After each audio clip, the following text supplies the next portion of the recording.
अगर आपने हमारे YouTube चैनल को अब तक सब्सक्राइब नहीं किया है तो आपको यहाँ सब्सक्राइब बटन दिख रहा है, इस पर आप क्लिक कीजिए और हमें सब्सक्राइब कर लीजिए। और साथ ही साथ इसके सामने एक नोटिफिकेशन बेल आ रहा है, इसे भी आप इनेबल कर दीजिए ताकि आपको तुरंत नोटिफिकेशन मिले जब भी हम कोई नई वीडियो अपलोड करें।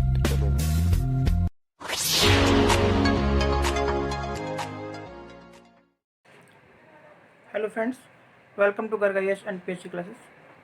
आज दोस्तों हम इतिहास को आगे बढ़ाते हुए यहाँ पर हम देखेंगे नवपाषाण काल, नियोलिथिक पीरियड्स।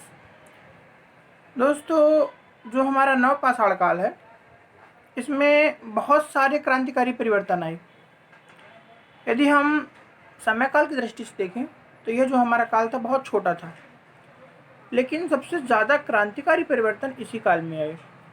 दोस्तों ये जो युग था, इस संस्कृति का प्रारंभ लगभग 9000 ईसा पूर्व यानी कि 9000 एडी से स्टार्ट होता है।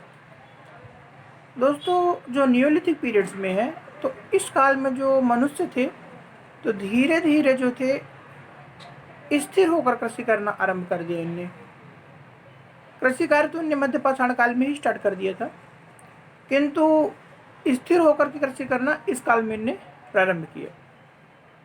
कृषि हुई है, इसका साक्ष्य जो होता है मिलता है हमको एक पाकिस्तान बलूचिस्तान के पास एक जगह है मेहरगढ़, वहाँ पास नवपाषाण की बस्ती तथा उनकी खेती करने के साक्ष्य हमको यहाँ से प्राप्त हुए।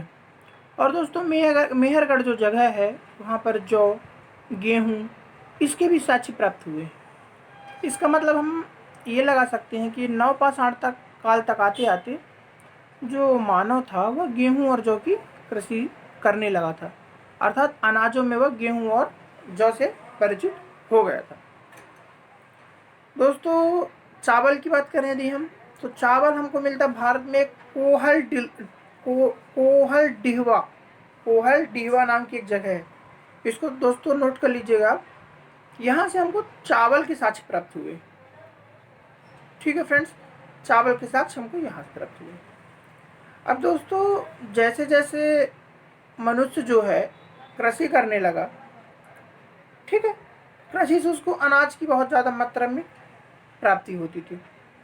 अब मैंने जैसे पहले ही बताया कि आवश्यकता ही आविष्कार की जननी होती, तो उसी प्रकार से दोस्तों जैसे जैसे वह कृषि करने लगा तो जो अनाज उसको मिलता था तो अब उस अनाज को पकाने के लिए उसको कुछ बर्तनों की आवश्यकता थी और उस अनाज को रखने के लिए कुछ बर्तनों की आवश्यकता थी। तो इसी समय में दोस्तों कुम्भकारी आई। कुम्भकारी मीन्स कुम्हार के द्वारा मिट्टी के बर्तनों का बनाया जाना। दोस्तों जो चाक का आविष्कार हुआ था वह नवपाषाण काल में हुआ था। ये दोस्तों आप इसमें इम्पोर्टेंट लगा लीजिएगा कि क्वेश्चन बहुत बार आ चुका है ये कि चाक का आविष्कार किस काल में हुआ, तो नवपाषाण काल में। यहाँ के लोगों ने दोस्तों 3 प्रकार के मृद भांड बनाए। मृद भांड मीन्स जो मिट्टी के बर्तन रहते हैं उनको बोलते हैं।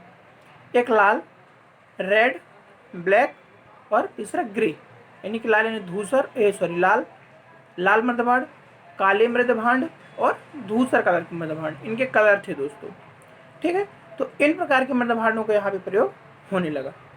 इस काल में आते आते दोस्तों 4000 ईसा पूर्व करीब बस्ती बसने लगी, यानी कि गाँव लोग क्या करने लगे, गांव आया के बसाने लगे।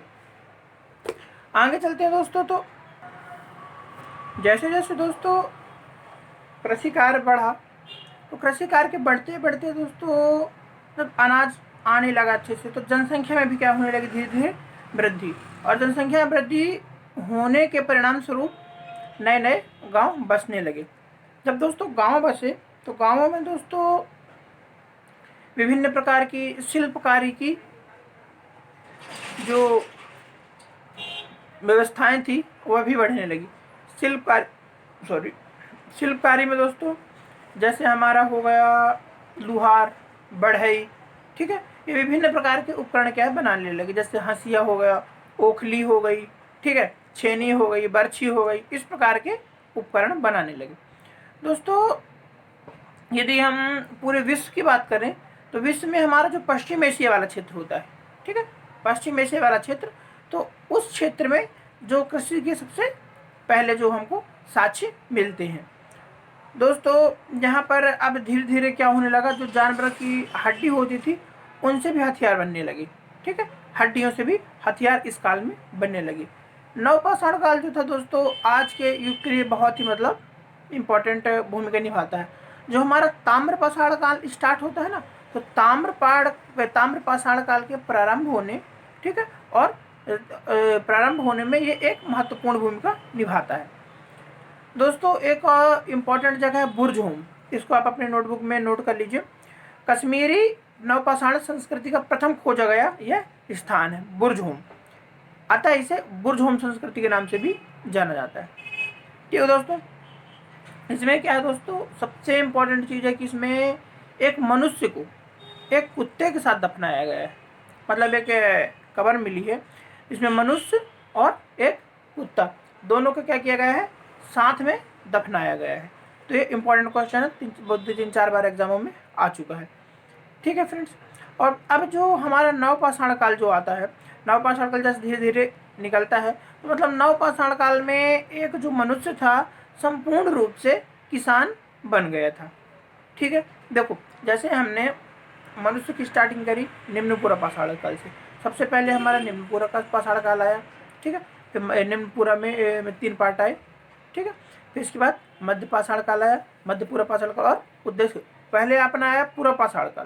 तो पूरा में हमने 3 पढ़ी, निम्नपुरा पाषाण काल, मध्यपुरा पाषाण काल और उच्चपुरा पाषाण काल। इन तीनों में मनुष्य क्या था, धीरे धीरे विकसित हो रहा था।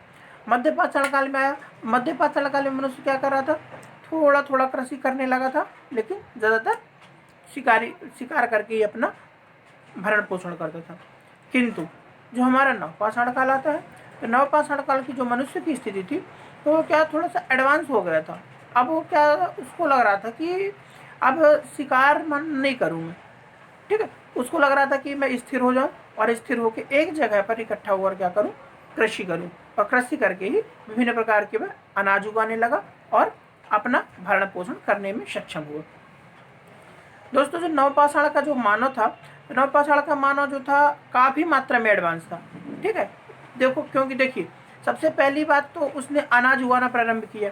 ठीक है, यदि अपना मेंस में क्वेश्चन पूछता है दोस्तों इस टाइप का, तो आप इसको मेंशन जरूर करिए कि मेहरगढ़ जो है बलूचिस्तान पाकिस्तान में एक जगह है जहाँ से हमें गेहूँ और जौ के साक्ष्य मिले हैं, और कोल डीवा एक जगह है जहाँ पर हमें चावल के साक्ष्य मिले। ठीक है, नवपाषाण काल से संबंधित क्वेश्चन आता है, तो आपको थोड़ा सा जैसे आप लिखेंगे कि इस काल का मनुष्य जो था कृषि कार्य में संलग्न हो चुका था, ठीक है, और वह स्थिर रहता था और स्थिर होकर के कृषि करता था, तो कृषि करता था तो उसके साक्ष्य हमको यहाँ से मिले। फिर दोस्तों जो शिल्पकारी आई इसी काल में विकसित हुई।